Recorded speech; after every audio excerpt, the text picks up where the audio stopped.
Olá pessoas, tudo bom? Neste vídeo vai ter sangue para todos os lados. Calma, é que vamos falar sobre o controverso teatro do Grand Guignol de Paris. O teatro naturalista levado nas suas últimas consequências, e onde o terror, o horror, a violência, a tortura e a morte eram seus principais assuntos. E onde o sucesso era medido pela quantidade de pessoas que passavam mal durante as apresentações.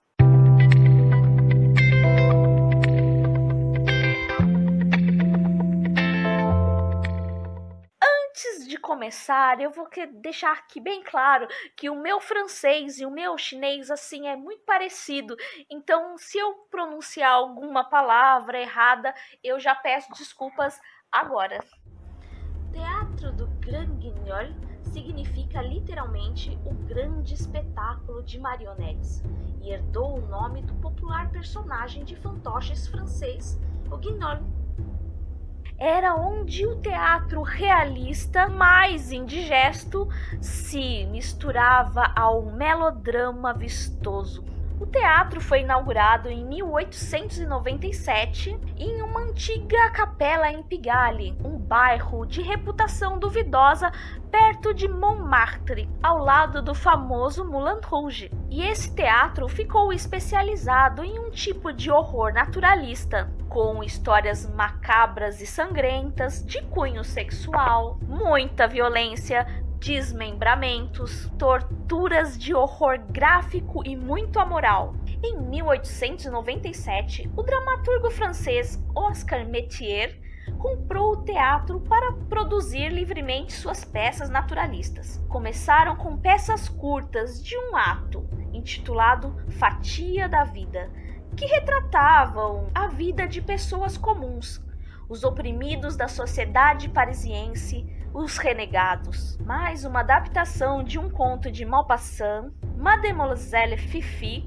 e ambientado durante a Guerra Franco-Prussiana, mostrava uma prostituta francesa matando um oficial alemão. A peça foi censurada pela polícia e o espaço temporariamente fechado. Em 1898, o espaço foi comprado pelo até então diretor desconhecido Max Maurey, que de fato transformou o Grand Guignol em uma famosa casa de espetáculos de horror, muitas vezes baseados em exemplos da vida real de violência doentia.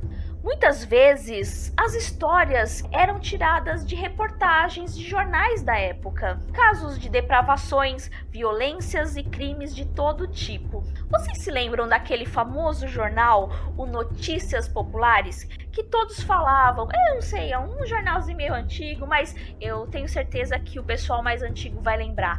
Um jornal que se falava muito que se a gente torcesse, saía sangue. Esse mesmo.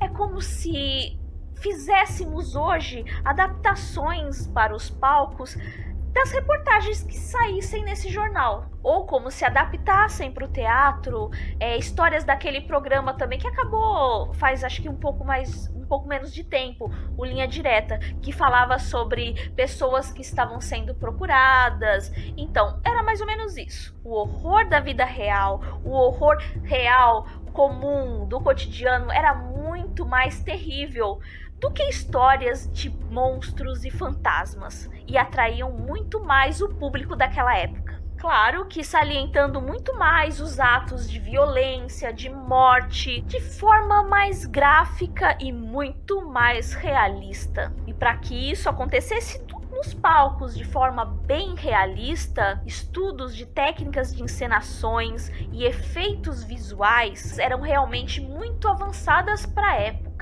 Isso para dar a impressão realista que eles desejavam O ator e técnico de palco Paul Rathenau foi um dos pioneiros dos efeitos visuais e desenvolveu ilusões fantásticas, muitas vezes baseadas em truques de mágicas. Era como um show de mágica adaptada para um show de horror. Sabe aquelas apresentações de mágica onde o mágico vai e corta, serra a moça, a partner no meio?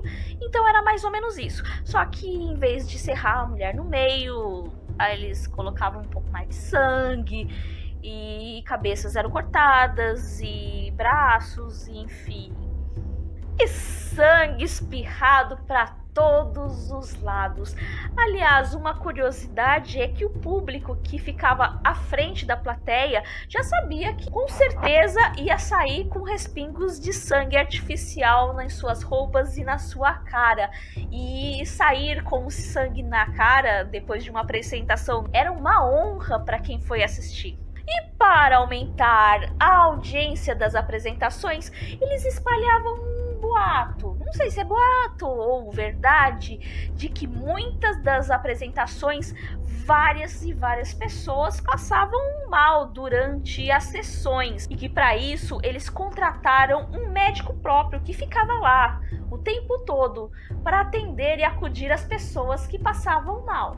Esses boatos atraiu muito a burguesia da época pela promessa de emoções violentas. O teatro tinha capacidade para 150 pessoas, mas havia um camarote secreto que permitiam que as pessoas que estavam nesse camarote vissem tudo o que acontecia fora, mas que ninguém que estava fora visse o que estava acontecendo dentro, o que é bem como nos dias atuais, que vemos os filmes de terror para neutralizar, uma forma de extravasar os nossos medos e ter mais adrenalina. As pessoas daquela época também exorcizavam seus demônios assistindo aquele horror extremo, como uma catarse emocional. E por suas performances, que vai do realismo ao melodrama total, e onde sua qualidade dramatúrgica atraiu até mesmo grandes escritores daquela época, além da qualidade técnica indiscutível de efeitos visuais e efeitos especiais de todo tipo. E por essas coisas que o teatro era muito respeitado pelas pessoas daquela época. Em 1920 tentaram fazer em Londres uma versão britânica do Gran Guignol, mas não deu muito certo. Os censores da época não gostavam de espetáculos muito sangrentos, então se eles quisessem fazer, eles tinham que tirar o sangue. Parece até os filmes atuais de super-heróis, que para diminuir a faixa de classificação indicativa, tiram todo o sangue. Então coloca aquele sangue verde, aquele sangue estranho, preto, que não tem nada a ver. Enfim, com tantos problemas com a censura, o Teatro do Gran Guignol em Londres durou apenas 2 anos, encerrando as suas atividades em 1922. Os shows e espetáculos foram até 1962, porém já haviam caído em decadência desde o final da Segunda Guerra Mundial. Os horrores da guerra, as mortes em batalhas, as ocupações, os bombardeios aéreos e principalmente os horrores dos campos de concentração eram terrivelmente reais para que também assistissem o terror lúdico dos palcos. Nada era tão terrível de se assistir que superasse a barbárie de uma guerra. Além disso, havia o problema da ascensão do cinema na década de 60, com filmes como Psicose, que atraíam muito mais esse tipo de público que buscava satisfazer suas curiosidades mórbidas e novas experiências. Agora, algumas curiosidades do Gran Guignol. Max Maury, primeiro diretor, media o sucesso de um espetáculo pela quantidade de pessoas que passavam mal durante as apresentações. A loucura era um dos temas mais recorrentes dos repertórios dramatúrgicos. Era uma época onde a mente humana estava apenas começando a ser estudada, assim como os primórdios da psicanálise. Havia um interesse mórbido de alguns dos dramaturgos em relação à guilhotina e o que acontecia com a pessoa, mais especificamente com a cabeça da pessoa depois que ela morria. Quais as expressões que ela fazia depois que a cabeça se separava do corpo. Em 1930, com a mudança da direção, o repertório também mudou de um teatro de horror mais visual para um drama mais psicológico. A famosa atriz Paula Macha, que atuou no Grand Guignol de 1917 a 1933, ficou conhecida como a mulher mais assassinada do mundo. A atriz foi assassinada em palco por mais de 10.000 vezes, de 60 formas diferentes, além de outras coisas que nem vale citar aqui, mas vale a pena a sua pesquisa. Em uma entrevista que aconteceu imediatamente após o fechamento definitivo em 1962, o seu diretor disse: antes da guerra, todos acreditavam que o que acontecia nos palcos era puramente imaginário. Agora sabemos isso.